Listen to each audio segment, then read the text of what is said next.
রূপ সৌন্দর্যের অহংকারে বশীভূত হয়ে তুমি গুরুপুত্রীকে হরণ করে তার সাথে পাপ কর্মে মেতে রয়েছো।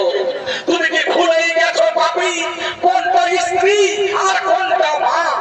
যদি যদি তুমি ভালো চাও তবে এক্ষুনি তারা দেবীকে আমার কাছে ফিরিয়ে দিয়ে তুমি তোমার পাপের প্রায়শ্চিত্ত করো।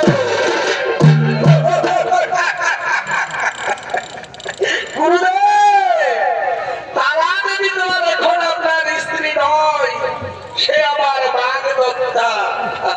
তাছাড়া আমি তো তারা দেবীকে হরণ করিনি, সে নিজেই ভালোবেসে আমার সাথে চলে এসেছে।